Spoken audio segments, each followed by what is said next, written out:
Back there, Kent, you want to have a seat or standing room only, huh? A couple in the back there, so there are some extra seats.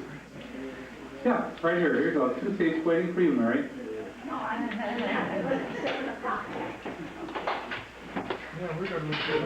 Well, I thought we'd try to start the meeting as much on time as we could. First of all, I'd like to welcome you back to the Historical Society program year. Being a school teacher, I always think of the Historical Society year as being from September to June, but in fact, it's a calendar year. It runs all year. At any rate, first of all, and this is a little bit off departure with the normal, I'd like to see if there's any new members or visitors. And is the sign-in sheet going around? Yes, 2 of them. Do we have any new members, like recent within the last, let's say, 2 or 3 months over the summer? Any new members of the Historical Society? Okay, how about visitors? People that are from out of town. One is standing up with a camera in the back. Raise your hand. This is Buster Schultz, former Norwood Parker and friend of Jim Conklin, and our speaker of the evening, Bill Moloney. Any other guests? Okay, stand up and introduce yourself, please. My name is Crippen Moloney. This is my son, Michael. Raised in Norwood Park, live in the northwest side. We're here to listen to Dad talk. Thank you. Okay. And Bill, why don't you stand? You're, of course, a guest of the evening and also our speaker of the evening. This is Bill Moloney. Hi. No, I'm not done. Our sister-in-law, Dorothy McCooey, is here from Jefferson Park, and Dorothy, you want to stand up? So my beloved wife, Edith. Stand up, Edith. Daughter, Deborah McCluskey, and her children, Myra and Joel.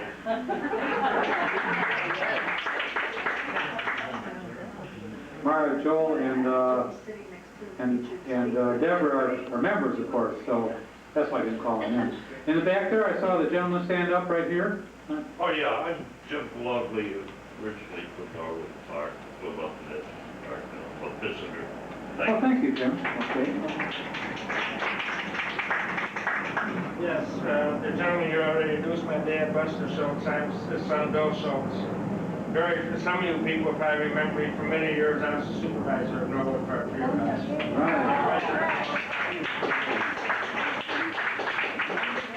Thank you. Okay, any other visitors or new members? Yes, don't be shy. Stand up, Mr. O'Connor. I'm originally from Norwood Park. I live in Niles now. This is my sister Shirley. She's a member here. Okay. So I drove her. She lives 10 blocks away, but I drove from Niles. You're from Niles. Okay. I was a jam. And? I have a shy cousin over here, Andrea Lundy, known as Annie. She's working over at Union Ridge Cemetery now. But in case you wonder, she has a Norwood Park connection because our grandfathers lived in Norwood Park in 1892 for 1 year.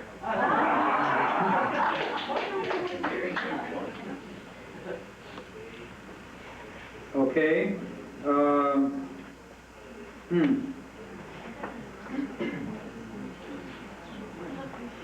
Okay. Treasurer is Vince Erickson. Vince, could you give us a little bit of a treasurer's report, please? Yes, I'll come up front tonight so we can all see each other, see who I'm talking to. As you know, this is the first meeting we've had for several months, and evening meetings. So I think I'll give you a little report, and these reports are always as of the end of the month. So this is as of the end of the month, August 31st, but not the month, the year ending, or the 8 months ending, August 31st, because I think that's more significant. And you would probably be interested in knowing what our, how much money we have in the bank, because this association belongs to all of us. And we do have, we're exceptionally good shape here right now. $27,167. That's, I'll explain that further. Now, our income for the 8 months was $38,140, and our disbursements were $34,190. Now, that's very favorable too. Now, you'd like to know, you should want to know what some of the larger items were of our income to begin with. We did have two $1,000 contributions from both parties, one Mary Brack and Mr. Vandenberg. I think it's Pete's brother or father, whatever it may be. No, Pete's Nottingham, it's Nottingham's brother. Is his brother, and Pete is our recorder here. Now, as to our big expenses, you are sitting on it right here. Our new rug, $657. And we paid out to the Burr Floor Company $570, and then also to Miller Photography for a certain amount of work on the archives, which ran about $527. Now, the big amount that I did not include in the income, because it isn't strictly income, it's a return of money we paid out. We received a nice refund from the collector's office in Cook County for real estate tax, which we had paid out, but subsequently determined we were not liable for it. Until that was cleared, we had to keep the payments going. So we got some $5,600 here from the county, and that is not considered normal income. That will go back into our assets. So that's the picture. Are there any questions? The important thing we wanted to emphasize that the organization belongs to us, to all of us, and there should be no secrets about the financial affairs. All right? Thanks, Vince. Okay, it had been a suggestion that we expand the treasurer's report a little bit so that we can hear a little bit more of what actually is going on. I think Vince does an excellent job of reporting. Okay, our next report is going to be from our recorder. The recorder is the person who accepts the contributions to the society and acknowledges them and records them and prepares a plaque that we have in our hallway. So Pete Vandenberg.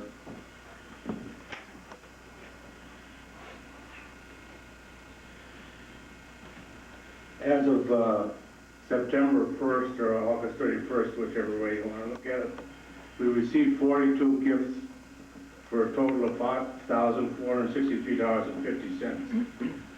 The plaque in the hall is up to date as of July 1st of this year. If there are any errors in levels of giving or spelling your name or how you want it, I'm the complaint department.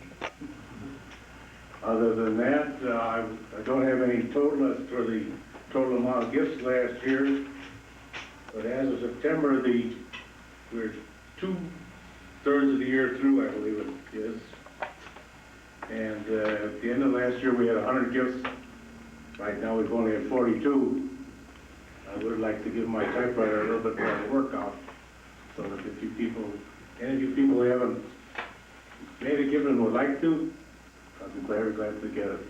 I know that IRS hasn't made it very enticing for people since they took away enlarged all the zero brackets, but I'm afraid that I still have to say, please help us out, because every little bit helps. Thanks, Pete. Thank you very much. Okay, let's go into some of the committees that are present. Let's see, Vince, I know you gave the treasurer's report, but do you have any additional report from the aspect of the finance committee? No, we are about to prepare a budget for the coming year. That's all I can report to you. Okay, this is the time we are working on budget, so the finance committee is the one that prepares it. Vince is not the chairman, but he's a member, and I think he's the only he's here. Okay, the next committee is museum, and Ron Grimes is out of town. Sue, would you like to make a museum committee report? Sure. I think our biggest news is that those of you who are members, no doubt, have received this little postcard in the mail, and those of you who have not received postcards, you can pick one up on the way out. But it's an invitation to an exhibit which is opening here on Saturday. It's a photography exhibit by Wright College students, and they came out in April and photographed homes and buildings and people around the community. So if you'd like to come by on this Saturday for the grand opening, or any other Saturday between now and the end of October, you're more than welcome. Yes, the museum is normally open every Saturday from noon until 4, and this Saturday will be no exception. We'll be open from noon until 4, and we'll be having a cake and coffee and punch and cookies kind of reception for the photography students who will all be in attendance, as well as some of the deans and other college administrators who are expected to attend. So you're all welcome. Any questions on that? Thank you. Next committee is the building committee. I'll speak for that. We have 2 projects going on around the house. One is inside, one is outside, and a third is to try to get this grant, $50,000 grant project off the ground. The outside project is moving a huge pile of dirt, filling up holes and smoothing down some front area in the front. Boy Scouts are doing this as an Eagle Scout project. Upstairs, there's a room that has been, the walls are being worked on, the room is being painted, the wallpaper was stripped, and eventually this will become one of our display rooms upstairs. It's the front bedroom, we call it. No, is that back or front? We call it the master bedroom. Huh? The one up here is the master bedroom. Oh, it's the front bedroom, or master bedroom. Anyway, the Scouts are also doing that, and it's slow, but plodding along. The $50,000 grant is something that I get tired of talking about, but it is getting closer and closer. After finally breaking through the mountains of red tape through federal and state and city agencies, finally we got the okay to begin, but the building committee chairman and others on the building committee felt that the plans were somewhat inadequate, a little bit too vague, or in some cases actually wrong specifications. So they have completed redoing those specs and correcting all the errors. Now it's gone back to the city for their kind of approval, then back to us, and then we can complete our bid process. The idea is that we have to get 3 contractors to make some kind of a comparison bid on this project, and then we can choose our contractor and get moving on doing it.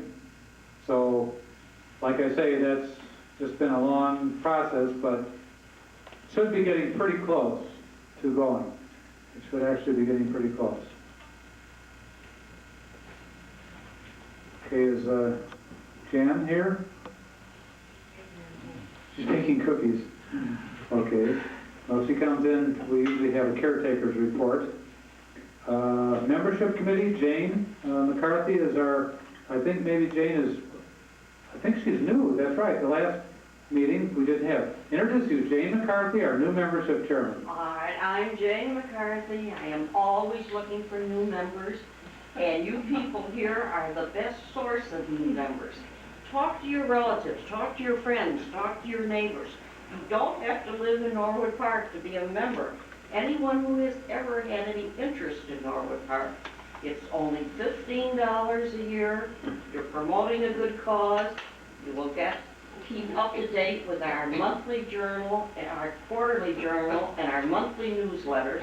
And I hope that some of you people who are sitting here tonight will see fit to give me a $15 check before you leave and join our membership rolls today. Thanks, Jane. This coming newsletter, which will be put out in October, it's usually the month where we include our membership flyer. Now, a lot of you have paid in advance, which was nice. Pete sent out a solicitation here about 2 months ago, And a lot of people joined fresh or else renewed memberships at that time, so you're all set for 1991 if you did that. But those of you that didn't, you'll get your normal dues reminder in about a month, maybe a little bit less. And the sooner you react to it, the more sure you'll be that you'll continue to be on the mailing list for 1991. Okay, landmark zoning. Carol Larson is having a birthday party, I guess, and so for herself, and is not attending tonight. So, Sue, yeah? Sure. Sue will. Okay. Right. What we've been following most recently is the case of the Wingert House, and it was declared a city landmark in July, but the owner does not support landmark designation and has submitted a request for a hearing under an economic hardship clause.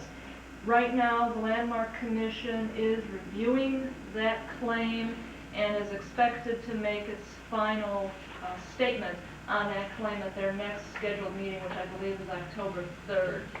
They actually have, I think, until October 23rd to make that statement, but they're expected to make it at the next scheduled meeting.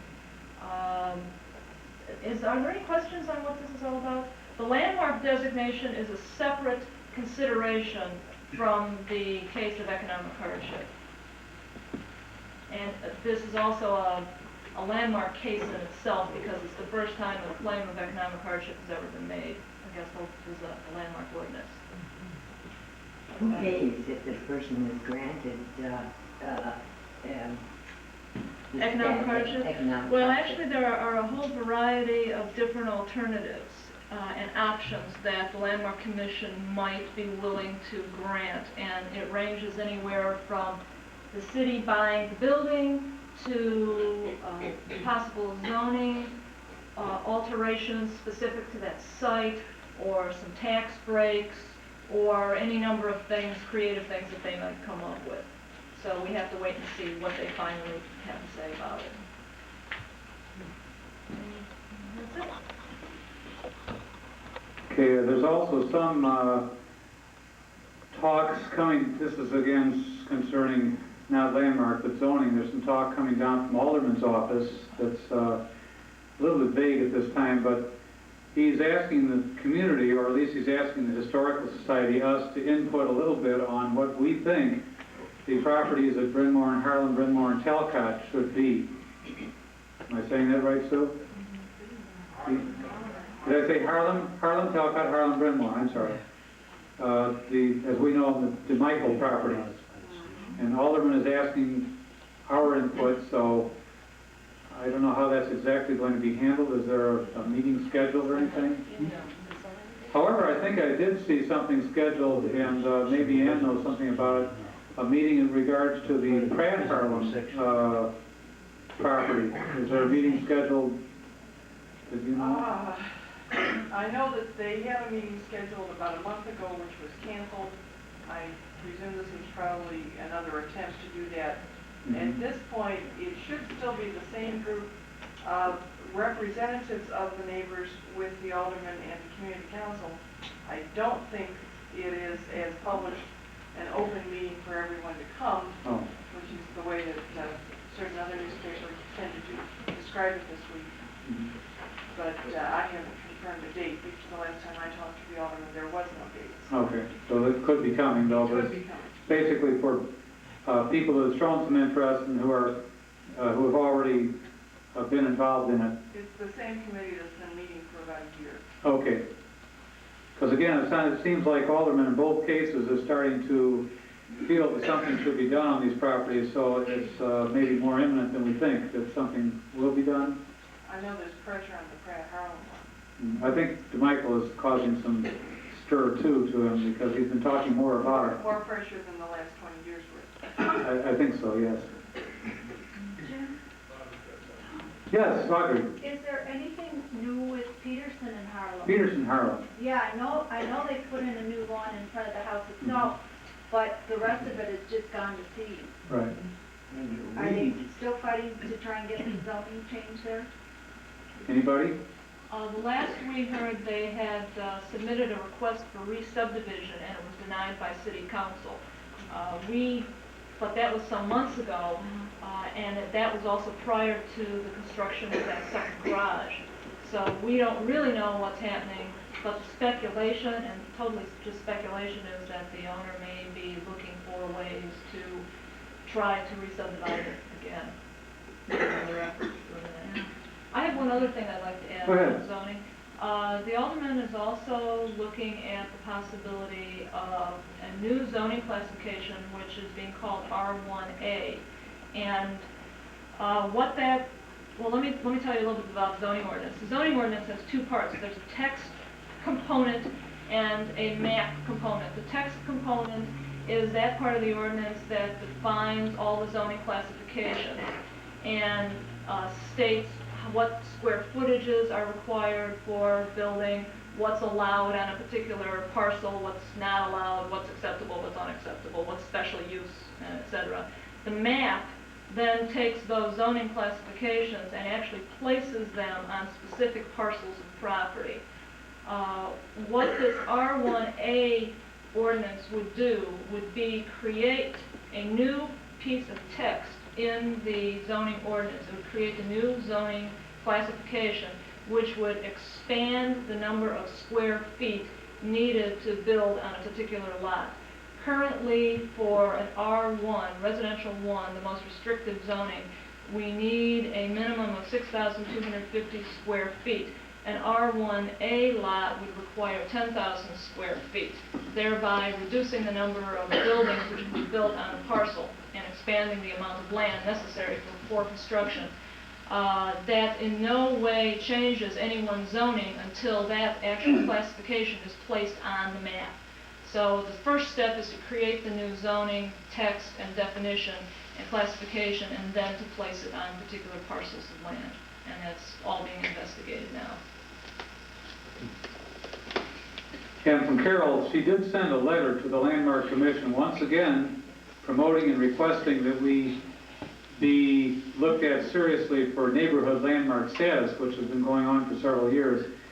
The reply she got was what she thought to be a more or less polite brush off, that we were just too big, and at least for this year, they can only tackle so many communities in 1 year, and that we were just too big, and well, wait your turn or some other time. Also, there was a planning meeting scheduled for this past Monday, at which time the Landmark Commission Planning Group would actually get together to plan out its 1991 agenda. Carol Larson was planning to attend that meeting. However, the meeting has been canceled, presumably postponed. We don't know when the new date will be, but she will be in attendance fighting for our cause. Sue, Newsletter Journal. Newsletter, I'm collecting the October items at this very moment. It should go to press next week, go out to the mail next week, and you should also expect to see an October journal as well, quarterly journal. Hopefully be able to pick up at the next meeting, the October meeting. Okay.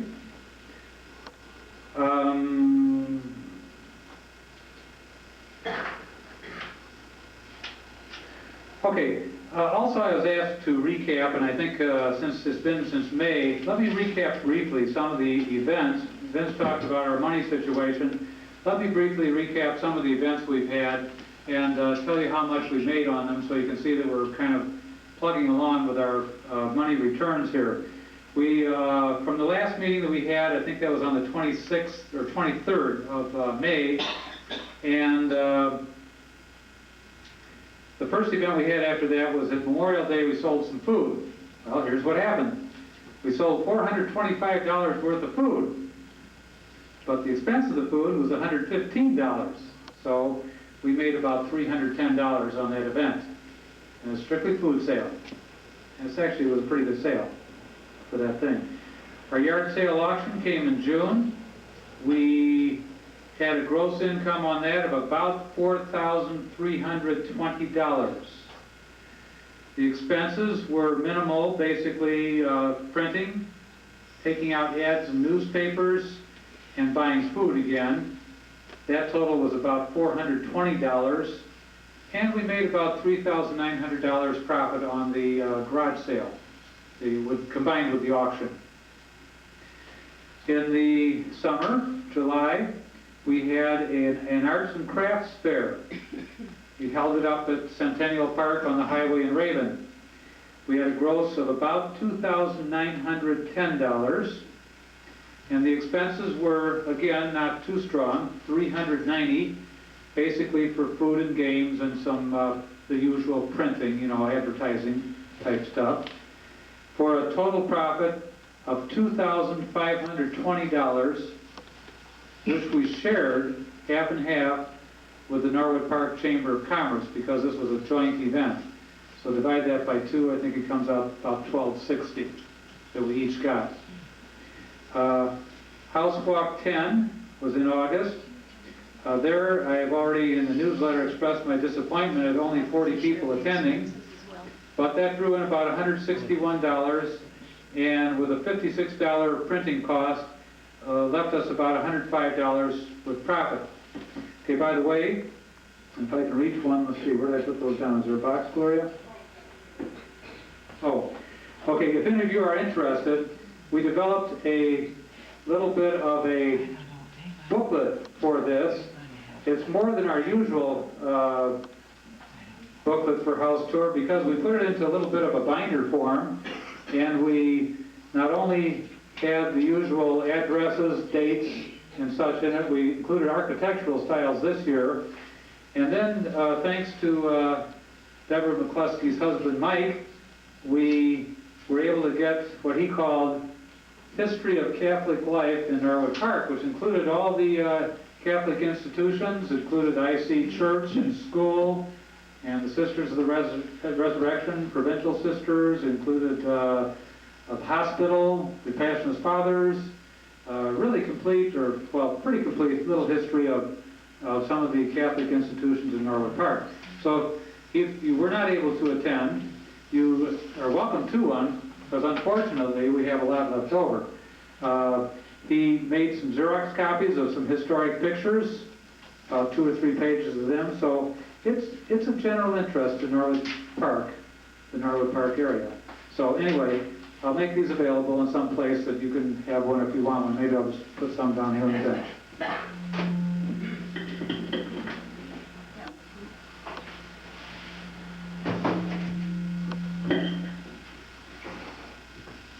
Okay, then we had one little teeny tiny event here in early September. I call it my veterans event. Mr. Derwinski, Secretary of Veteran Affairs, came out and gave a little speech to the vets, and they forecast anywhere from 500 to 3,000 people coming, so I bought up all the hot dogs and omni and all the pop that they had and everything, and, well, we made a profit of $34 off of off of some sales, but we have a lot of pop left over for the next event. So anyway, okay, then future events are coming. The nearest one in chronological order is actually an invitation to attend the Harlem Foster garage sale on October the 7th. I think that's next. I'm pretty sure. So I don't know exactly what we're going to do for that one, but if any of you have an idea or would like to kind of oversee a stand for sales, we do have some things that have come in already for our coming yard sale, and it might be possible we price a few things and put them out here. So your idea is the limit of what we can do on that date. But let me know if anybody is interested in trying to make a few dollars for the society. The Spook House is coming on October 26th, 27th, 28th, 29th, 30, and 31. 6 days, 6 nights. We're going to do it this year in conjunction with the Our Savior Lutheran Church and School Group, and we're going to hold it over at the Our Savior Lutheran School, which I think is address 6035 Northcott, and we're going to hold it basically in the driveway area between the Norwood home and the gym of the school, the gym and the side, that side of the building of the school.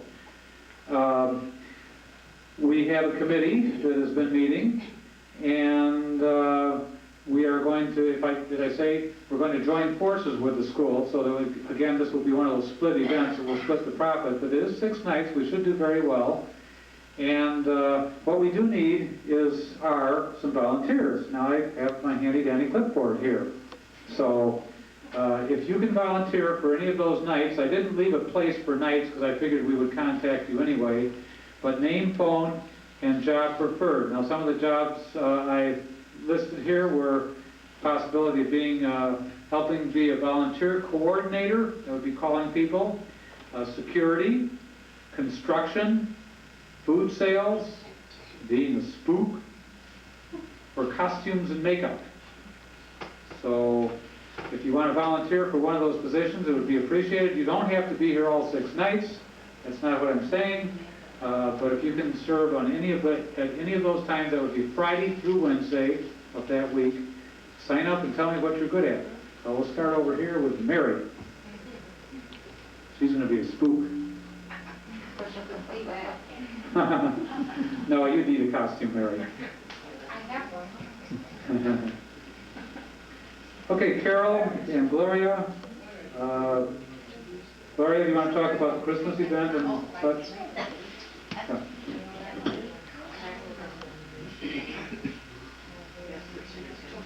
Yeah.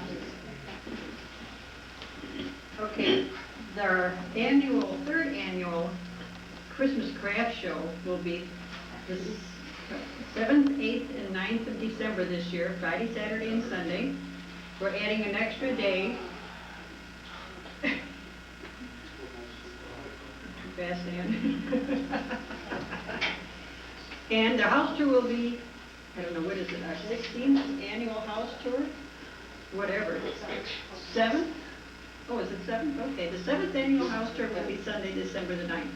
We have 5 great houses open, and the Danish Old People's Home will be serving refreshments. They're going to make love and cookies, and we'll tour that. And we'll end up back here. We'll be having refreshments next door on the caretaker side on Sunday. There's no charge for the craft show. The tickets for the house tour are $7 ahead of time and $9 at the door. Jackie Grimes is taking house tour money. She's not here tonight, but if anybody, of course, I don't think the tickets are printed up yet, but. Convention started early. And I attended the coalition meeting last Monday. Well, that was mostly, it was just an extra one, talking about Northwest Highway and getting a viable district in there. What do people want? To get people from the mayor's office. Anyhow, getting a new industry, or not really industry, but shops and stores. And they had a questionnaire going on earlier, and they were discussing that. What do we want on the Northwest Highway? Do we need bakeries? Do we need something to keep our money in this area? Parking. Parking, right. There we go again. All right, that was brought up too. But they see, even if you go to a mall and you park, you're going to walk a couple of blocks to the store you want in the mall. So the parking, they say, if you're on a highway, you want to park directly in front of that store, or you don't want to park. Not necessarily, but there's no designated place to park. You have to keep running or going around looking for You're right, Mary. Anyhow, we'll see what that brings, what comes of that. Oh, and I've got thing tonight for $2 to put your name in the Christmas house tour book. We'll be passing it around later. Sure, start now. Okay. What do you want to do about collecting money? Yeah, what do you want to do about collecting money? I'll take the money. Anybody's $2. Put your name down there and Put an envelope there. put money in. There.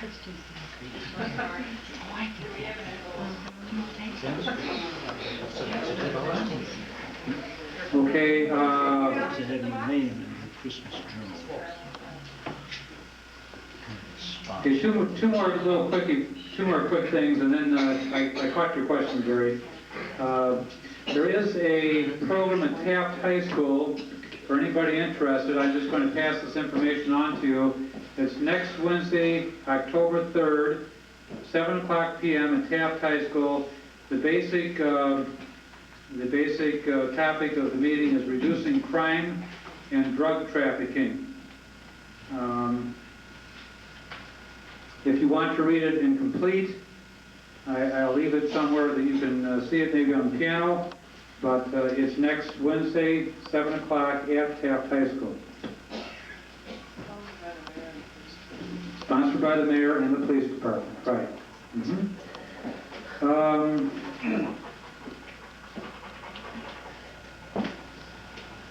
Okay, that's pretty much it. We are thinking about, and it's starting to get into the stages of being thought about, is the Norwood Park School Reunion. The Norwood Park School Reunion is going to be its 75th anniversary, and that will be next year, 1991. How many of you went to Norwood Park School? Anybody? Leroy? That's all? Pete? Well, me, that's 3. Anyway, I guess I'm not in good company. Well, I mean, I'm in good company with Leroy and Pete, but I'm not in majority company, excuse the terminology. Small company, right. Okay, and Jerry asked a legitimate question there about Oktoberfest. We've had some problems trying to decide upon what to do this fall in terms of events. I guess we kind of decided that the Oktoberfest represented a lot of work, a lot too much work, possibly a lot too much expense for what we get in return. The last 2 years we made about in the neighborhood of $3,000, which almost identically matched what we got in terms of sponsorship for the event. In other words, all the work went in, all the beer that was sold, and the bratwurst, and the good German food, and paying for the band and the dancing and all that kind of thing was nothing. It was just even Steven. The expenses and the income were exactly identical, with the exception of those little signs you saw around the tent one year and around the gym last year. That was the difference. So it kind of seemed to some of the board members that this was not too good of an event if we couldn't make it more profitable under its own steam without counting on just the sponsorship to make the money. So that's kind of where it went at the moment. Now, always welcome for people with ideas, on how to make something more feasible than that. It certainly was a fun event, so that's all I can say about where it went. We were tentatively scheduling a Las Vegas night or nights this fall, but they apparently have gone due to scheduling conflicts with IC, scheduling conflicts with the supplier of the casino equipment, and conflicts with other more established institutions who are having Las Vegas nights. So that's kind of out. Okay, any other questions on events? Well, one last thing then. I'd like to just mention a couple of what the board has been acting on recently, the board of directors. Most recently, we have been working on 3 things. We've been working on some goals that we would like to set for the society. We've kind of gone through 1-year goals. We are working on 5-year goals, and eventually we're going to work on, I guess, what would amount to about 8-year goals. In other words, goals for the end of our payment period. We're scheduled to be done paying in 1997. So we're setting some goals for that. In the past newsletter, it was a bluish color, the September newsletter. I hope this didn't confuse you up here, but we devised some 1-year goals under 1, 2, 3, 4, 5, 6 categories. Okay, now there were many more goals set than what you see or saw in the newsletter. There were several goals that were set.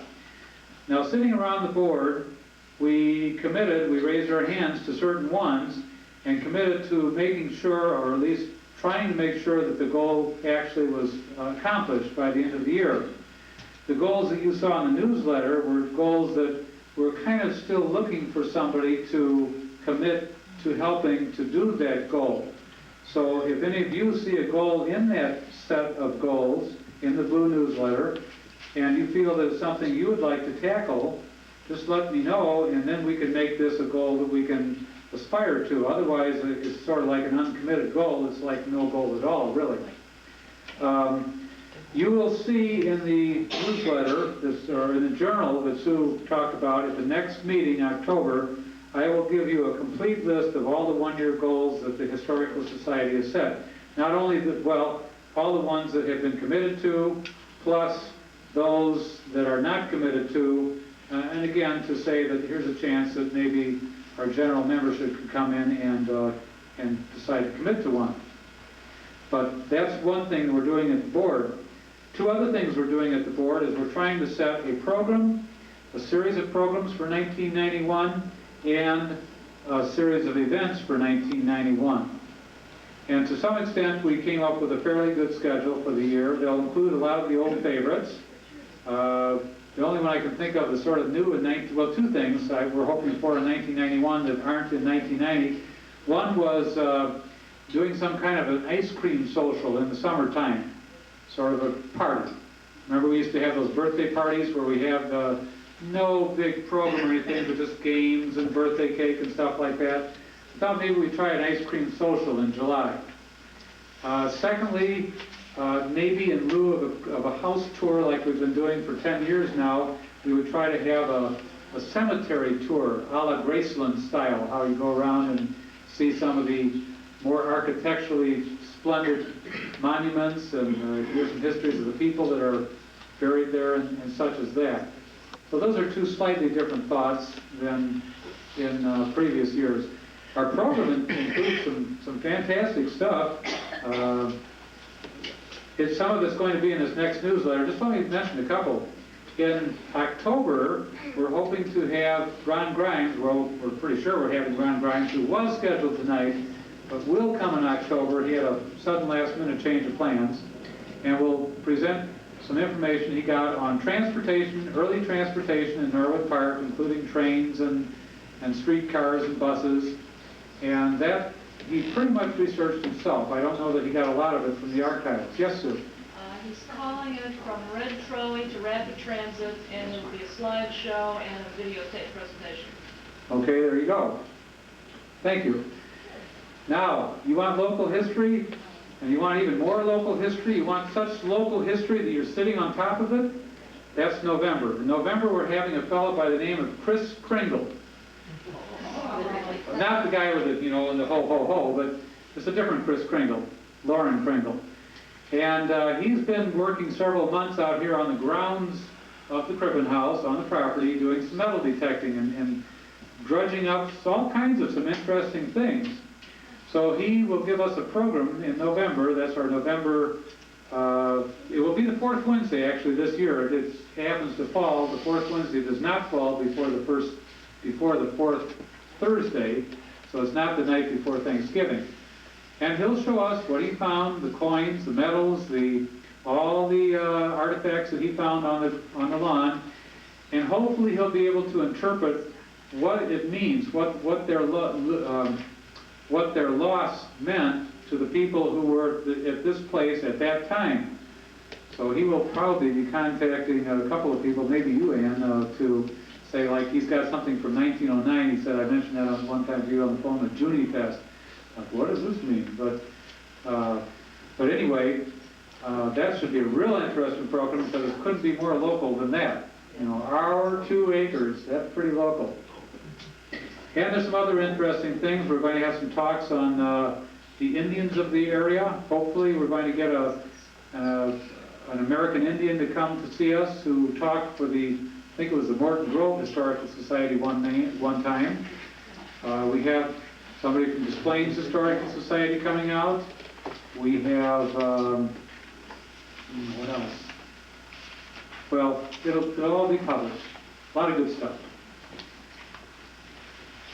And finally, the last thing, the board would like to set some long-range plans and develop a bit of a committee on long-range plans. Now, here we need somebody with a little insight, a little foresight, a little imagination to try to set some ideas about what this is going to be like down the road. What will it be like 10 years from now, 20 years from now, 30 years from now?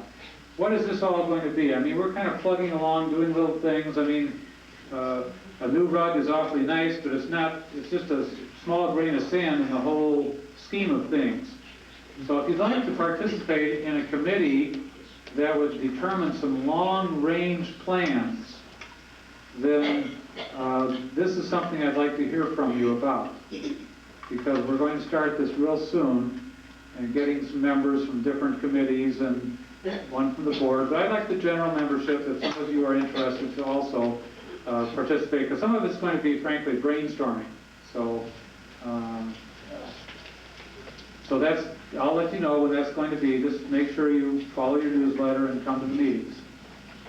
That's basically all I have. Is there any further questions or comments? Oh, wait, I was going to ask 3 groups here. They're all here, I think. No, 2 are. Does your group have, do you have a report, Mary? A report from the cut-ups? Not much report, except that we're working on these Raggedy Ann dolls. We're selling those for $20. I think that's what it is.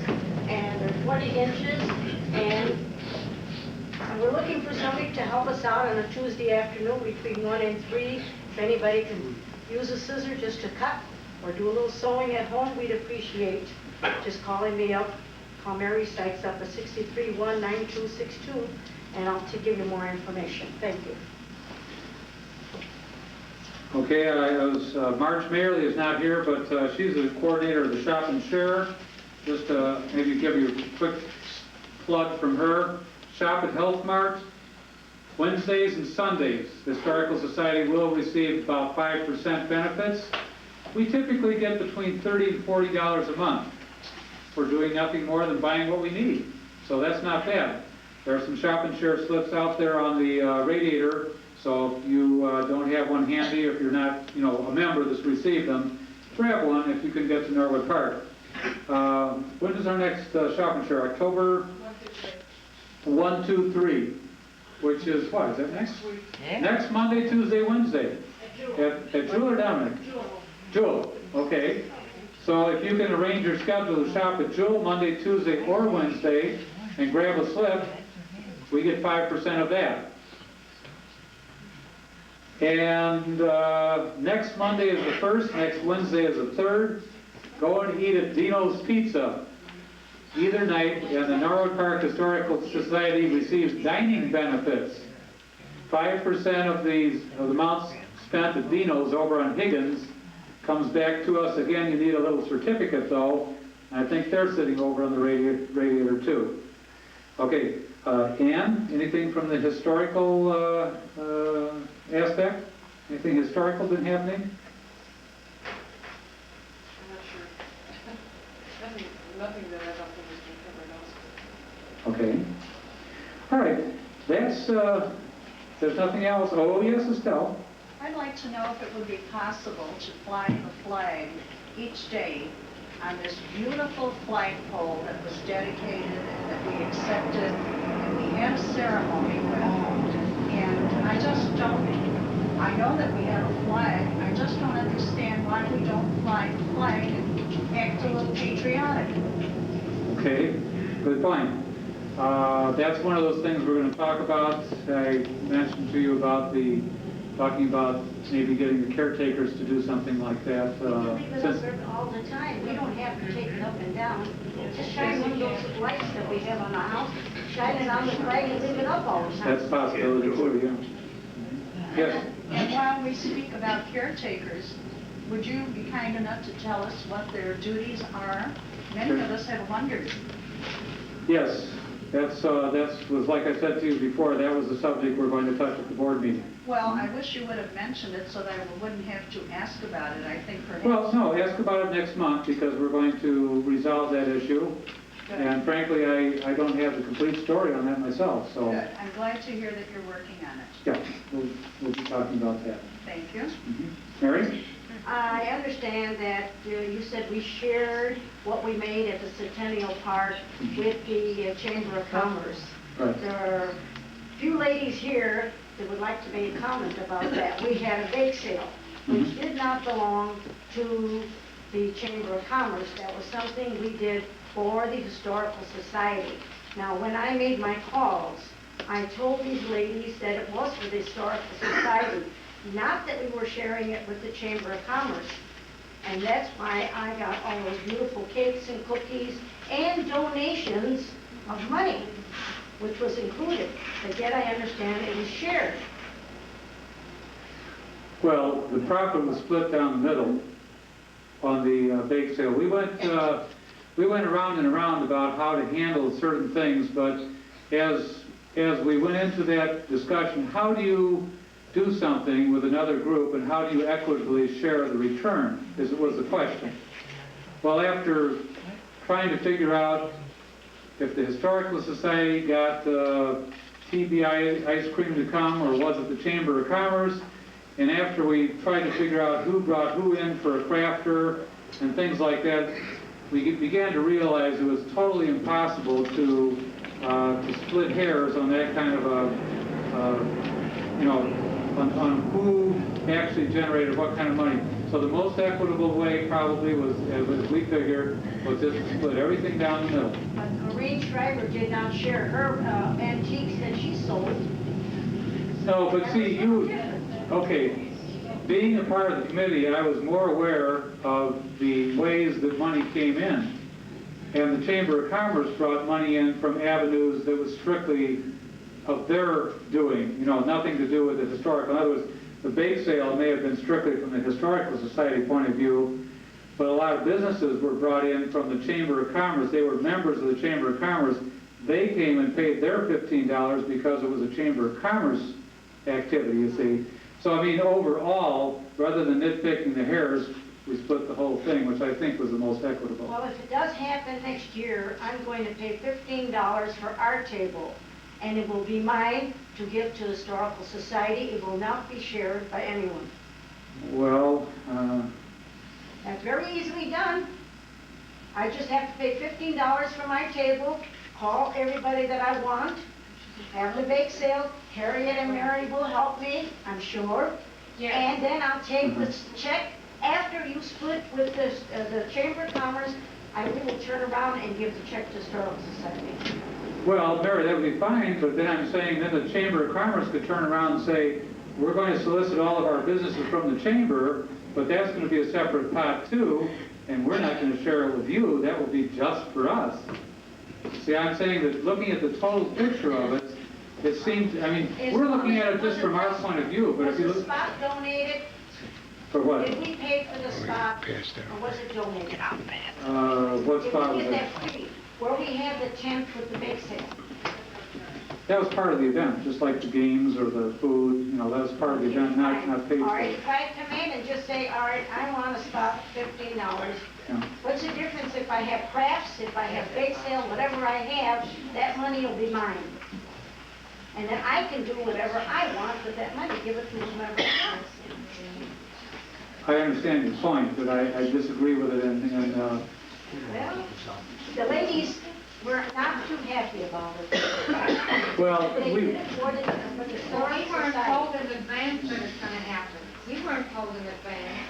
No, I know. So we were surprised and shocked to hear what was going on.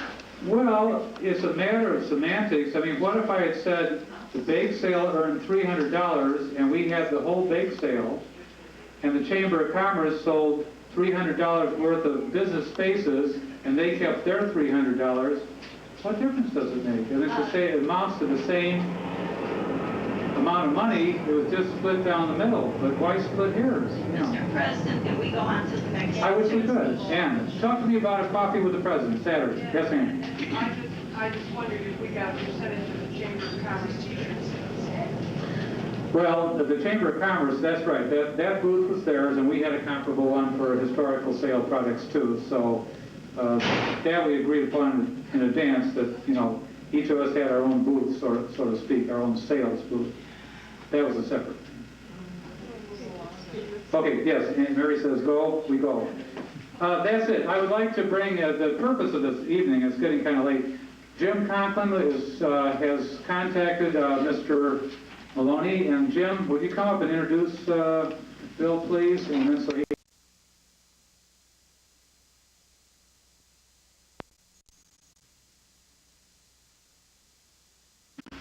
overseas with the U.S. Naval Forces in Europe. During naval service, he married Edith Lembach, who was a school teacher in Chicago. After the end of World War II, he returned to the Herald American as a sports and promotion writer. In sports, he served as publicist for the Chicago Bears, the Chicago Rockets, covered college football and sports spectaculars produced by the Herald American. In 1949, he moved to Springfield, Illinois, to serve as Director of Education and Information in the Illinois Department of Conservation under Governor Adlai Stevenson. He later entered the fledgling field of institutional development, which included working for colleges, hospitals, foundations, in public relations, communications, and fundraising. He has had a 35-year career in development. He's a certified member of the National Society of Fundraising Executives, certified member of the Public Relations Society of America. He served in educational and healthcare institutions in Chicago, Aurora, DeKalb, Iowa, and New Mexico.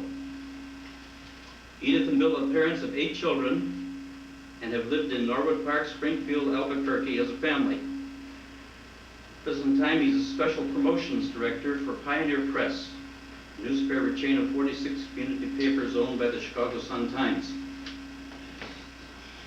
His daughter, Deborah McCluskey, who's here tonight, is the principal of St. Thecla School. She lives with her family in the old family home at Neva and Peterson in Norwood Park, where Bill and Edith raised their 8 children. And their other children live in Boulder, Colorado, Bremerton, Washington, Arlington Heights, Norwich, Michigan, and Marengo, Illinois. It's a great pleasure that I present Bill Moloney, who's going to tell us about growing up in Norwood in the 20s and 30s.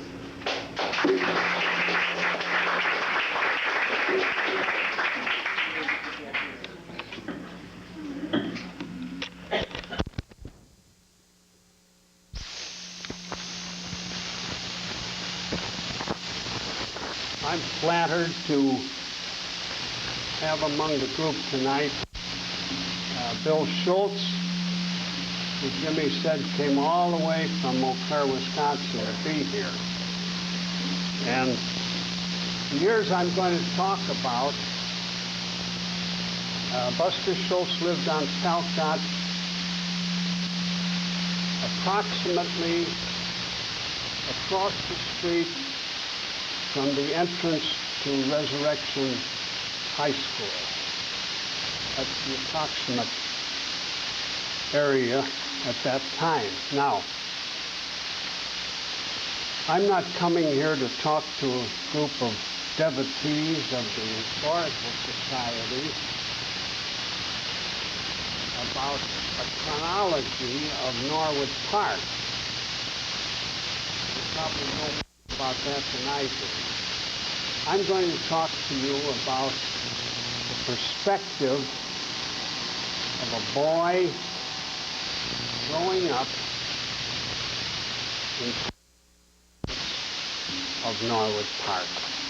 And we have to go back 63 years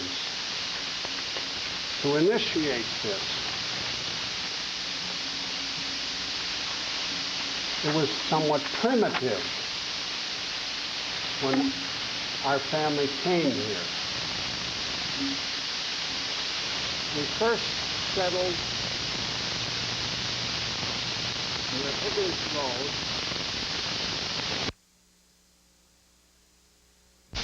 east of Harlem, which was then called Neva. Now that's been changed. It's now Montclair. Then it was Neva. And we lived a half a block north of Higgins at 5515 Neva. On the corner of Neva and Higgins, where there's a large building, stores, offices, and so on, There was a sawmill that occupied half of the block on Higgins. It was run by the Vilcek family. Mr. Frank Vilcek and his sons, Frank, Vince, George, Joey, and daughter Stephanie, and the youngest one, Billy Vilcek. The Vilceks were rather swarthy people, all except Billy. He was a blonde boy with a Buster Brown haircut. And as I say, he was the youngest. Higgins Road was then sometimes a two-lane road that was paved, other times it was gravel, and on either side of it were deep ditches, so that there wasn't too much traffic. You could walk out into Higgins Road and play ball there, do whatever you wanted. The only regular traffic was a rattle-trap bus that ran up and down Higgins from Canfield to Jefferson Park, and it stopped at Milwaukee and Higgins, and we called that Bathtub Square. There was a plumber that had a business there, and he had his wares out in the front there. Bathtub Square, that's where the Higgins Road bus ended, and it meandered up and down up to Canfield. Across from the sawmill was a hot dog stand. We called it Coors. And it was run by Mr. and Mrs. Coor. And they had two children, George Coor and Gertrude Coor. Now, that building stands yet, I believe. There's a hot dog stand at that precise place. I would say it's probably the oldest established business in that part of Norwood Park. At that time, it featured something that had not been known, a jumbo ice cream cone, which they pioneered. And Gertrude Coor would pile multicolored ice cream onto a big ice cream cone, and it sold for 15 cents. And it was noted enough so that people came from all around.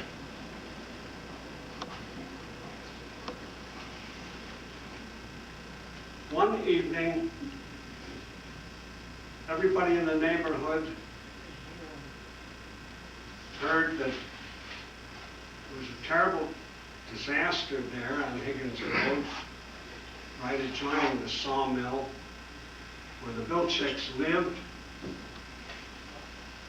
Billy Vilcek had been run over and killed by an automobile.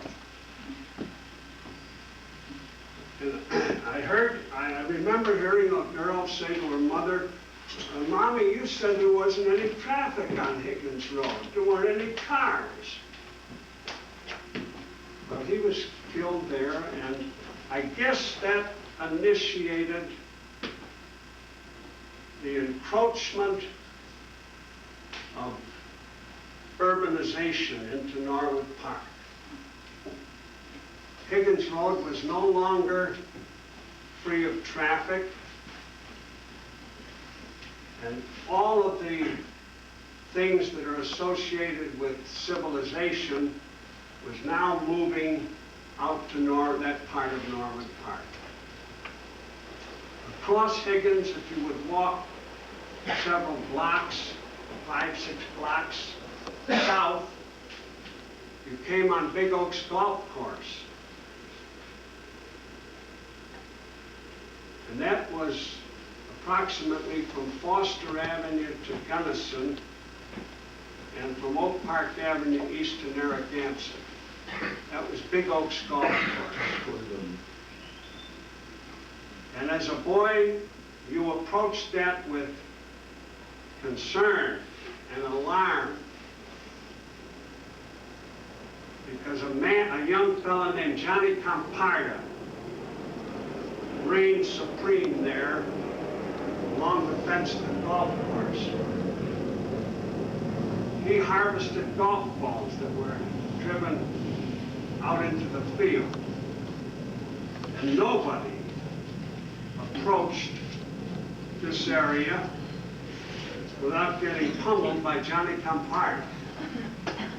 This was Camparda's reign of terror, as I remember it, on this northern precincts of Big Oaks Golf Course.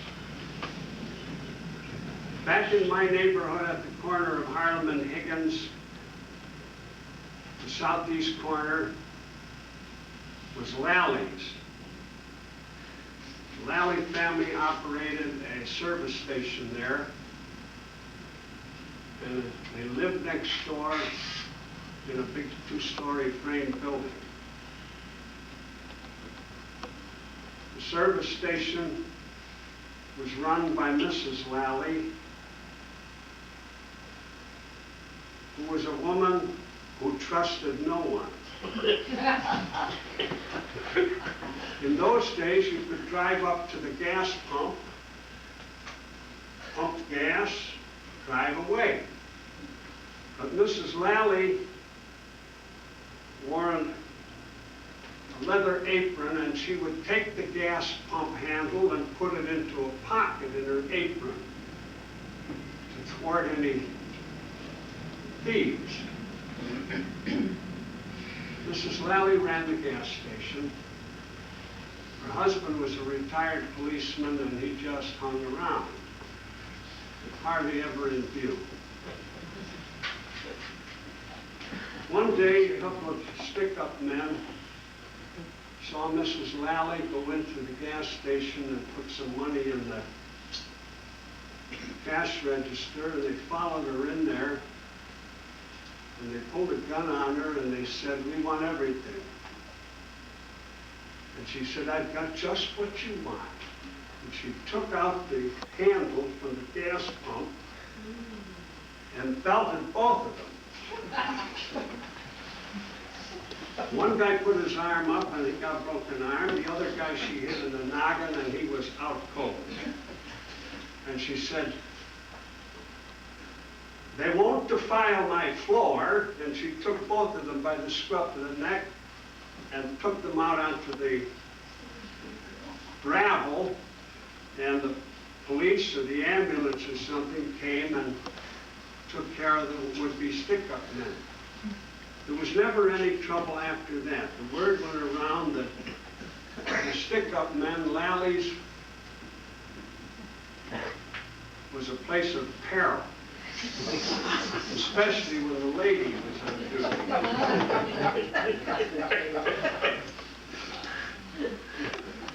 Next to the service station, as I say, was a two-story frame building. The Lallies lived upstairs, and on the lower floor was a great big hall that they converted into a tavern and a long bar.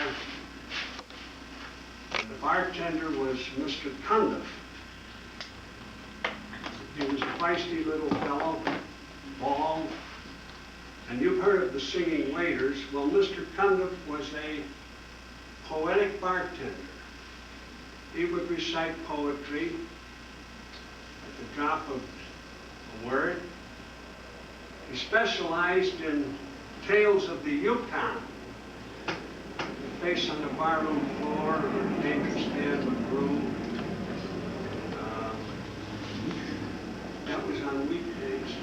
On Saturday night, you might be treated to Mr. Cundiff reciting Shakespeare. You may remember that across the street from the area I'm describing was another great big gas station run by the two Cundiff brothers. Bart and Dick ran that place up until just recently. They were sons of Mr. Cundiff. There was another son, Jack Cundiff, but he never got involved in the service station. He went to the Army early on and became a professional soldier. kitty corner from where Lally Service Station was, where the RTA station is now. Now you understand that this has all been excavated out, but in those days that was all level ground. And across the street there was Mr. Phillips' blacksmith shop. And I would remember I would stand there for hours watching Mr. Phillips fashioning horseshoes. Take this metal out of the hearth and bend it into shape, pound the nail holes in it. I would stand for hours watching Mr. Phillips making horseshoes there. And he lived in the corner house with his relatives, and he'd go into lunch and he'd come out and give me some food. I stood there for hours.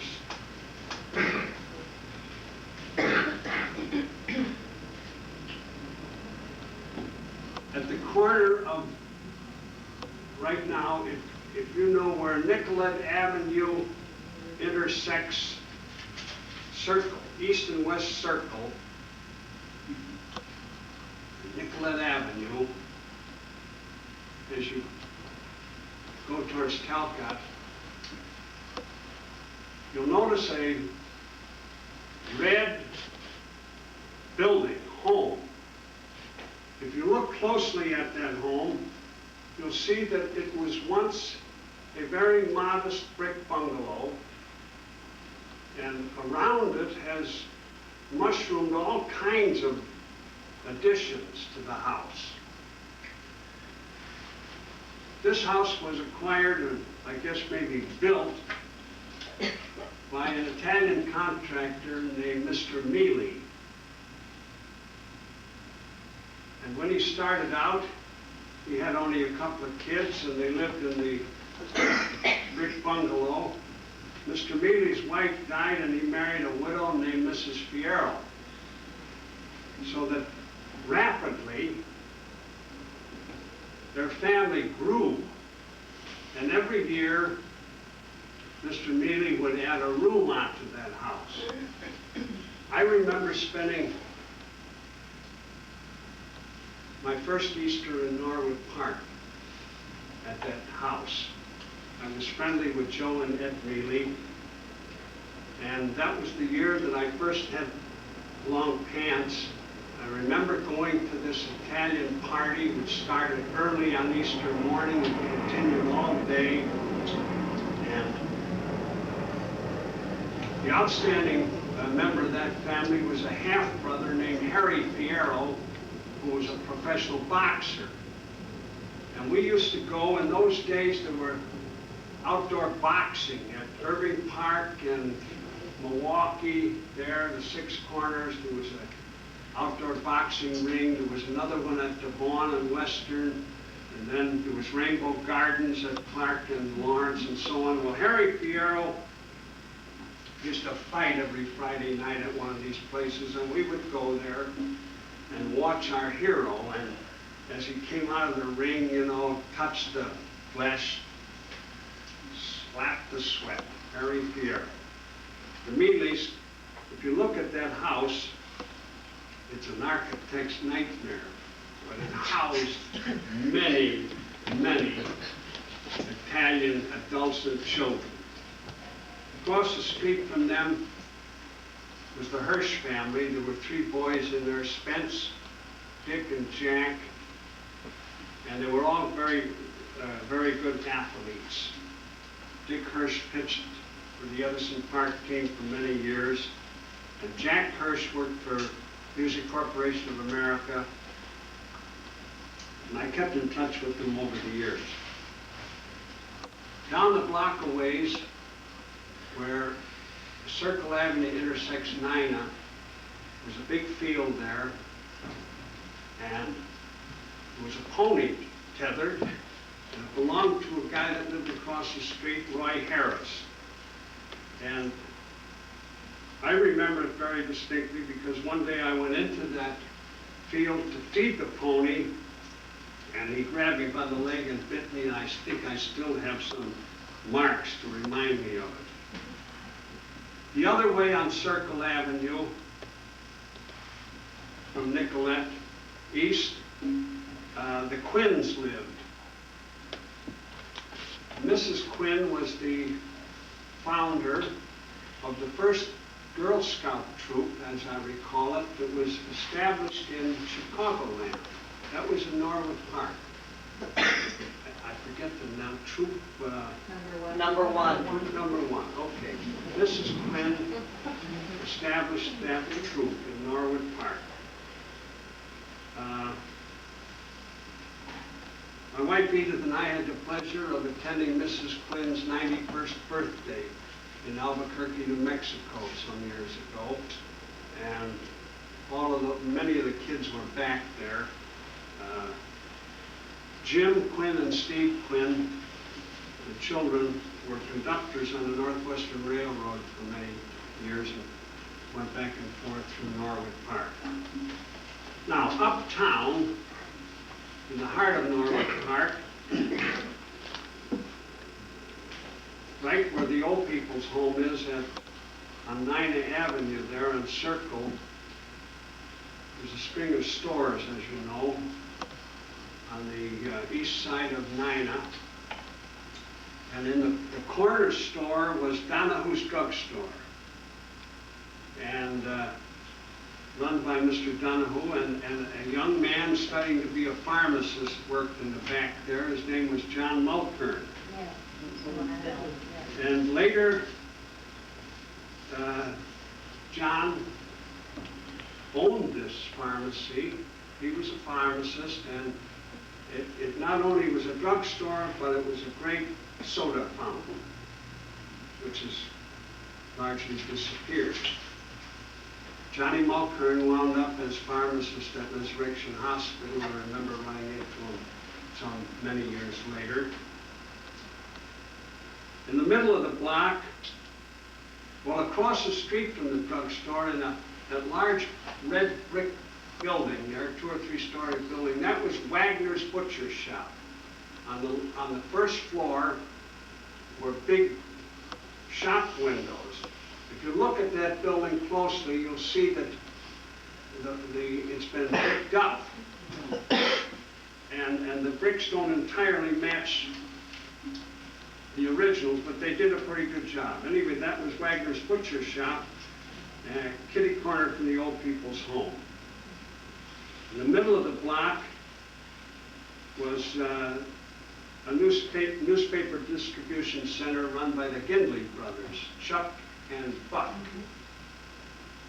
And they distributed all the newspapers, the Chicago newspapers, from that. They lived at Harlem and Peterson, and their sister Nan Gindley was an Olympic hurdler in about 1932, and I think she may still live there.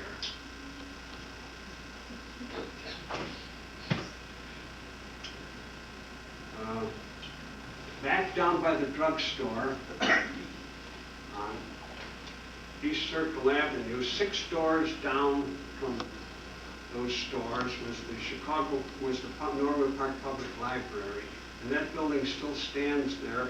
You can identify it. It's a white building with a big porch and banisters and so on. That was the library, run by Mrs. somebody or other. I can't remember whether it was Turner or what, but anyhow. Jesse Temple. That's right. And that's where we hung out.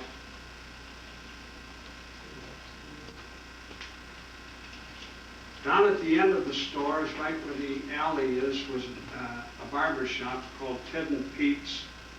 And that was a central meeting place for the youth crowd. Ted and Pete were 2 fellows that came from Colorado, and they operated that for many years. Pete went back to Colorado, and Ted continued to operate that place, and many of you may remember. Down from where I identified the library, there was a little street called Peck Court that ran down the hill from Circle down to Newark. And on that street, in the middle of the block, was a large house that housed the Peckham family. And the Peckhams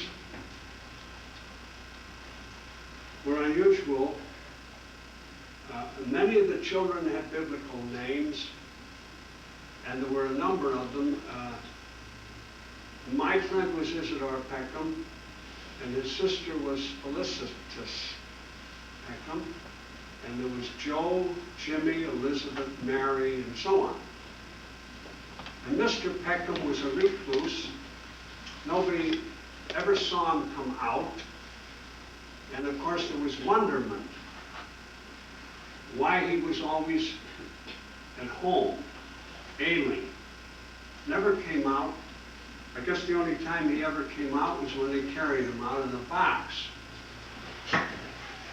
Mr. Peckham, I learned, had a long career prior to this as an advance agent for the Ringling Brothers Circus.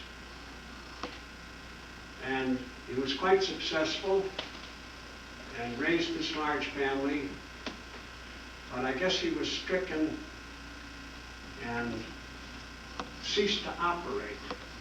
So he was a recluse, and now and then on the porch when you peek in and see him there with a shawl, sitting, just staring out the window. A few years ago, we were driving in Colorado to visit our daughter, who was then a student at Greeley, Colorado. And on this road, I think it's Route 25 from Denver to Greeley, I noticed a little sign that said Peckham. It wasn't a town, it was just a way station. Then later on, traveling in Texas, I saw a Peckham sign. And I began to wonder. Well, about this time I contacted Isidore Peckham. I'm talking about 10 years ago or so. He lived in El Paso, Texas, and I went to visit him.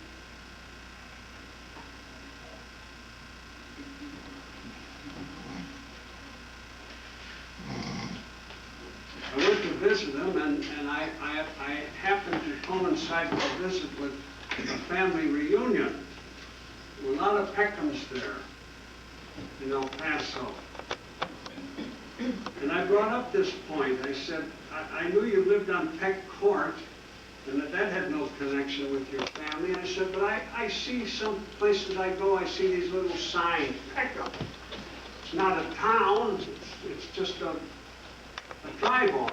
Oh, one of the Peckham girls assured me, she said, well, you know, Dad used to go to these places in advance of the circus and set up all the arrangements, and in those days, the circus coming to a little...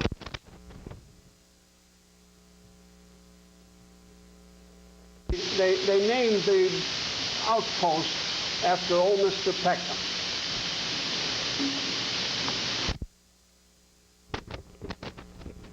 The racial and ethnic relations in these years, a strong Protestant Catholic dichotomy.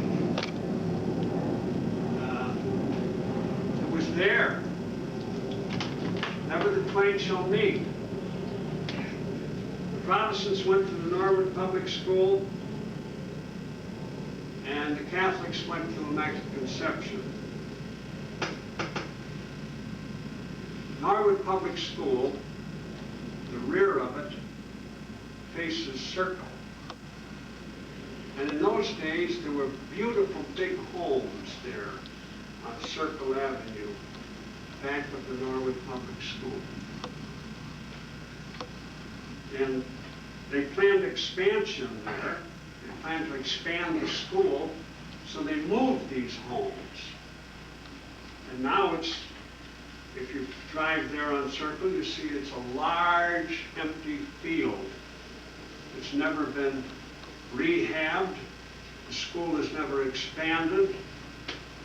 And I remember it very distinctly because there was a girl in our class, Mary Jane Marcus, who lived in a big house there in the middle, right back to the public school. Her house was taken away on rollers and reestablished in Park Ridge. Across from the public school on Nina, we had some youthful friends. There was the Wolofka family. Mrs. Wolofka was a teacher right across the street in the Norwood school, and she had 3 boys and a girl. And they were rather successful in life. Dr. Charles Wolofka was a dentist in Edison Park for many years. And Billy Wolofka, who was a surgeon, settled in Michigan City. He changed his name to Dr. William Walters. And I was in contact with him many times after that, because he was a graduate of Loyola University Medical School, and I at that time was working for Loyola Medical School, and I remember visiting Billy in Michigan City, where his brother and sister worked in the clinic there. In those days, the Wolofkas lived right there in that large red brick building across from the Norwood Public School. Next to them, right on the alley, were the Langs, Buddy Lang and his sister Joyce. Now, they lived in what was called a Sears Roebuck home. Do all of you know that Sears Roebuck once sold homes by mail order catalog? That's one of them. For those of you who don't know it, I have a tear sheet advertising the Sears home as it appeared in the Sears Roebuck catalog from 1902 through the 20s. Any American with a building site and $650 can order a home with the mail right out of the Sears Roebuck catalog. The houses will be shipped, and Sears has shipped more than 100,000 homes by mail to cities and towns across America. The houses were designed in the most popular architectural styles of the day, were reasonably priced, and were constructed of the finest material. Well, there's one right there on the next to the Lutheran Church on 9. By the way, the pastor of the Lutheran Church was Reverend Fess. And he had 2 sons, and we played ball with them. And we knew that a Lutheran minister never used vulgar language. He would never swear or cuss. But we wondered about his son. Has a minister's son ever used profanity? This was sort of a challenge. And when we played softball or touch ball or anything, someone would be designated to be especially rough on one of the tests to see if indeed they ever did. They never did. I went into the Lutheran Church a couple of years or so ago for an event, and I looked around for some evidence. We had pictures of former pastors and so on. I saw no evidence of the Fessens. The alderman at that time was Leroy Milner, and he reigned supreme for many years. He lived on Nickerson, in the middle of the block, right across from the Norwood Public School. Later on, of course, Alderman William J. Cowie was the politician. The Presbyterian Church, which is at the juncture there of Nina and Nicolette, that is not the original church. It's a replica of the original church, which was torn down sometime during this period, but that is not the original one. Now, the racial and ethnic makeup in those days, as I say, strong Protestant Catholic identity. But what about the ethnic?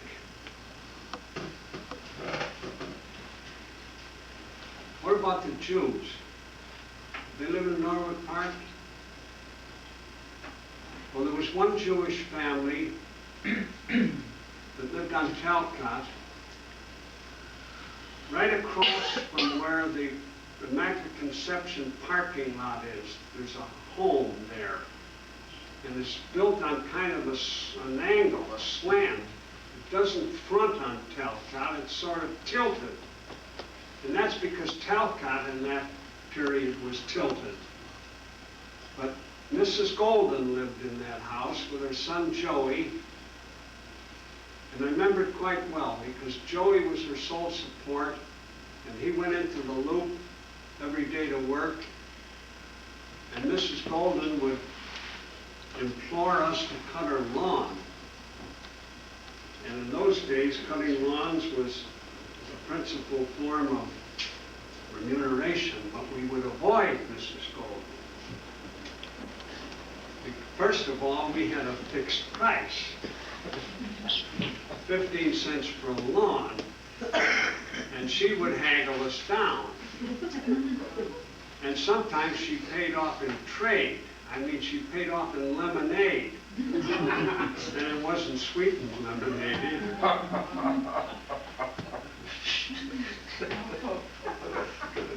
There was a Japanese man, Mr. Quay, who lived in on the corner of Talcott and Nina and Harlem. There was a wooden building. There was a convent for the sisters. Next to them on Nina was Mr. Quay, a Japanese man who was married to a white woman. That wasn't very common in those days.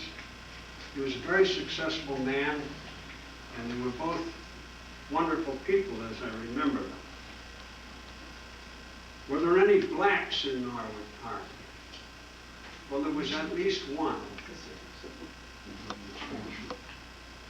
Down the hill on the Northwest Highway from where Raven Street intersects the highway, right down the hill back to the depot was a livery stable. And there was an old man named Cicero who worked at the stable, and he would come up the hill now and then to visit and so on.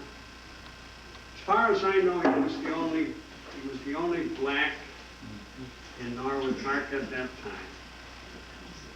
I mentioned the Catholic school, Immaculate Conception on Talcott. It must have been built about 1925. It was extremely modern. My goodness. It had a movie theater. It had a bowling alley, a billiard hall. In those days, that's just what you needed. Every Sunday afternoon, they had movies in the school, in the auditorium. The auditorium later was converted into a church, and then they built a new church at the corner of Harlem and Talcott. But that was a movie theater. First-rate movies.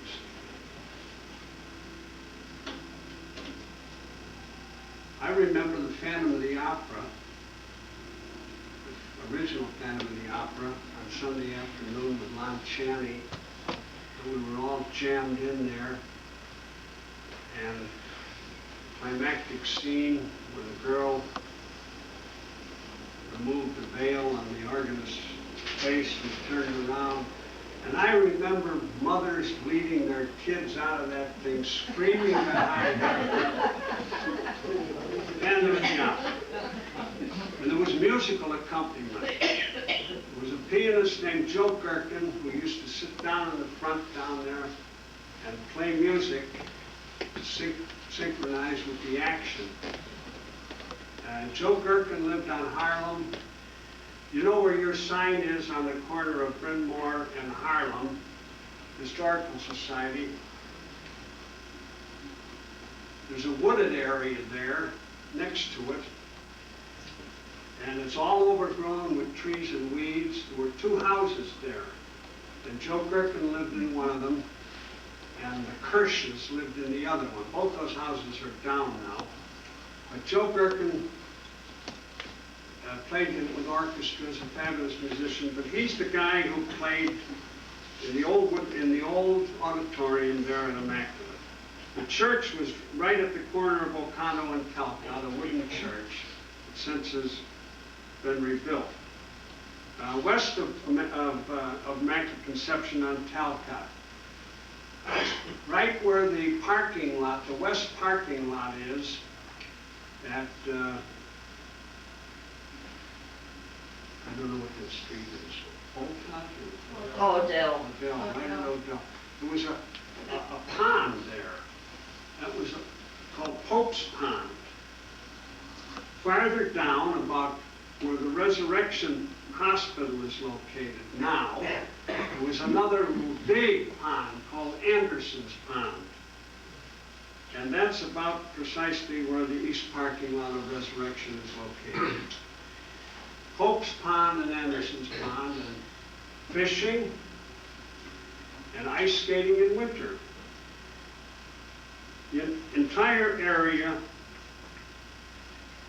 from Anderson's Pond west to Cantfield and between Talcott and Higgins was open prairie, hunting land.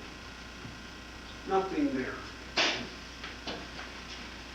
On this land south of Anderson's Pond, we later built a couple of sort of a cut-down golf course and a football field. Where the Resurrection High School is, that was all farmland, and people dispute this. I'm sure that Buster Schultz will corroborate it. In those days, the nuns worked the field behind a plow, with a horse pulling the plow, in their habits, with the veil thrown over their shoulders. Those immigrant Polish nuns worked the fields. They had a handyman, his name was Tom, and he worked there. He got paid once a week, and Saturday night he'd come into the village and get stoned, and the nuns would have to come in and drive him back. But it was a paradox, because out in back you had the nuns laboring as farm hands, but they also operated a private girls' academy in the original set of buildings. There was no Resurrection Hospital, there was no Resurrection High School, but the original set of buildings, which was the convent, the mother house, was a very exclusive girls' academy, and wealthy girls from the city used to attend it. Judge Jarecki's daughter, Marie, was a student, and I remember there was a rich girl from Park Ridge who used to be chauffeured, driven every morning to the school with her mother in the car with her. And later I read in the paper that that mother had killed her husband. It was quite a scandal. We never saw the girl come by again in the chauffeured limousine. I observed this because I was a patrol boy at Harlem and Talcott at that time. Then we moved later to around Oconto and Talcott, a block down north, onto what was then called Carter Place. It's now Thorndale. And Carter Place only ran a half a block from Oconto down into a field. That was it. And the corner house at Carter Place in O'Connell was one of our young companions named Sam McDill. And Sam broke away from the parameters. Growing up, every Saturday he would go out with his Bible into the city and preach on his corners. I think his corner was Irving Park and Milwaukee. He belonged to the Moody Bible group. And that was an odd thing, Sam McDill going off every Saturday all decked out with his Bible and a vision of celestial eternity in his eyes. Away he went. I caught up with him a couple of years ago. I wondered what happened to him. So I called the Moody headquarters and asked if they'd ever heard of Sam McDill, and they said, "Oh, Dr. McDill. Why, he's one of our outstanding preachers." And they gave me his address, someplace in Arkansas, and I called him on a telephone, and I was supposed to have a reunion with him, but something happened that didn't come off. But that's what happened to Sammy McDill. Quite a success at the Moody. Another kid that lived in the block was Billy Bornhoff, and he used to keep everybody awake at night playing the saxophone. He later wound up playing with Lawrence Welk. His name was Bill Page, and if any of you ever remember the Welk show, he sat in the front row tooting a saxophone. In sports, the Edison Park Seminoles, later the Edison Park Cardinals, played at Olympia Field, Olympia Park in Edison. Everybody went to Edison Park on Sunday afternoon to watch those games. The nucleus of that whole operation were the Dillinger brothers, who were uncles of Bill Schultz, by the way. It was Al Dillinger and Bill Dillinger and Pete Dillinger, and they had a number of sisters, and they put together the whole Edison Park football team operation. As Smocks Gilbertson was the coach, and the big annual game then was the Jefferson Park Bulldogs. Norwood and Edison produced a lot of great athletes. I think in those days the outstanding athlete was Chick Harley, who was an All-American at Ohio State, and he's in their Hall of Fame, and I think the football stadium at one time was called Harley Stadium. But he came from Edison Park. And Buster Murdy's was from Norwood Park. He played football at Lane Tech in Iowa, and he later was a coach with the Minnesota Vikings. The Norwood Park swimming pool was, at that time when it was started, it had a clay bottom and was very slippery, and it was only 2 or 3 years later that they cemented it in. Wayland Pool opened about 1930. I remember the Norwood Pool. We used to sit there and watch this woman diver for hours, diving off the high dive in the Norwood Pool. And we found out that that was Jane Faunce, who was an Olympic diver, and she later married an All-American football player from Northwestern, Eggs Mansky. And he later was a coach, I think, with Stanford. There were great athletic fields, but they weren't available to us down Harlem Avenue near Toohey. That's now called Niles College of Loyola University. And it's really a seminary for the Archdiocese of Chicago. There's only a few students in it because of the decline of religious vocations. In those days, it was jammed to the walls. It was called St. Hedwig's Orphanage. And every room was filled. It was run by Polish nuns. If you went down farther on Harlem Avenue towards Milwaukee, if you do, as you approach Milwaukee Avenue, you'll notice a landscaped greensward there, little plateau. There's a tavern there. And I remember one time when I worked in the paper, they wanted to have a big celebrity throw out the first ball to open the season at Edison Park. And I said, well, I think I can get Hack Wilson. Now, those of you who study the Chicago Cubs, if you go back in history, you'll find out that Hack Wilson probably was the most colorful of the early Cub players. One year he hit 40 home runs, and that was as close as anybody got to Babe Ruth's record in those days. Every time he hit a home run, he got an Elgin watch from the announcer up in Jeff Flanagan. And his wife had a fur coat.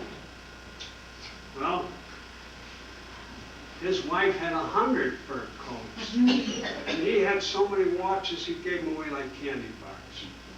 Hack Wilson. I said, I think I can get Hack Wilson.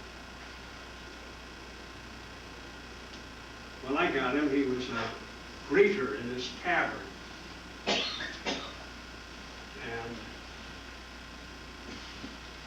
it was a terrible, traumatic experience for me to see my hero the way he had degenerated.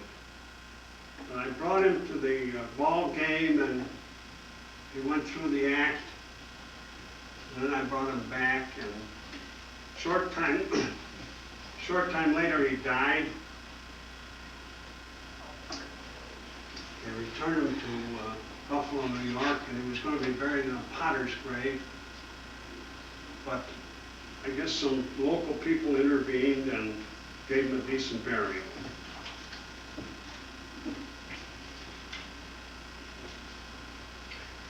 I know that a couple of years ago,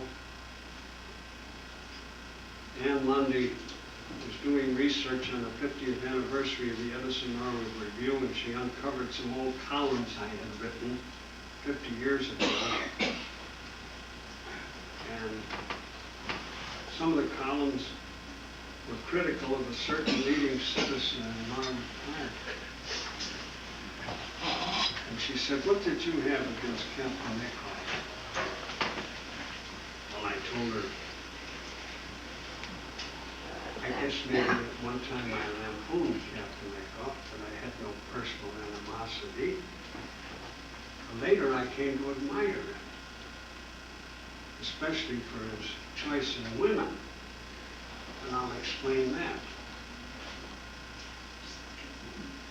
In those days, the power structure was centered around a small group of men in the Chamber of Commerce. And Captain Eckhoff ran a real estate office on the highway.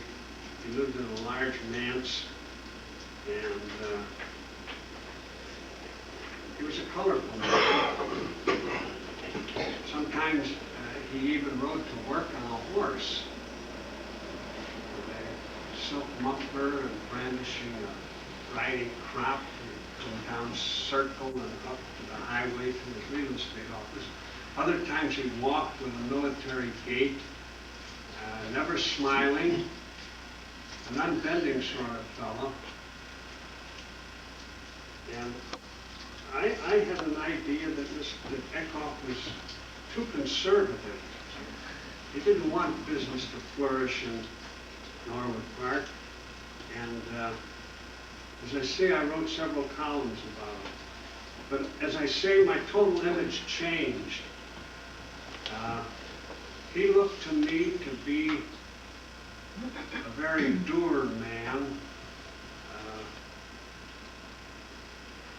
probably with a very rigid religious perspective and never smiling. Later on, he redeemed himself in my eyes. He married a Catholic widow.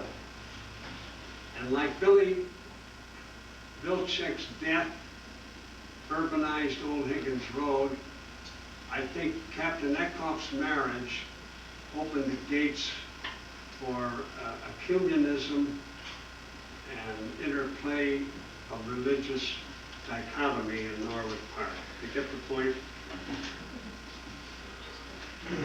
Now, my chronology is finished, but I'm going to challenge you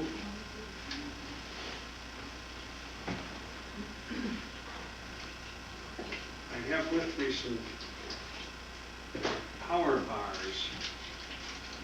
They masquerade as candy bars, and they're supposed to do great things for you, especially with your intellectual recall. So I'm going to give these candy bars to the person who can answer this question. In 1944, a girl was enrolled in Immaculate Conception School in the first grade, and her mother wrote her name down, Judith L. Morley.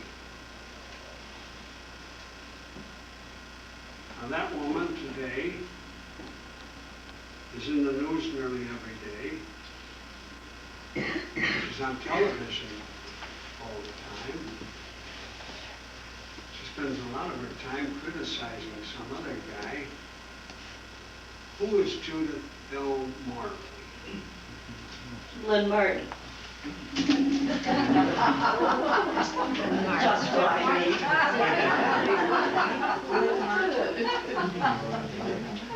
She would be senator. Right. Oh, please. Or anyone who signs up for a membership tonight. Okay, that's one old man's memory of Norwood Park. Let me tell you, the best story would be the stories I can't tell.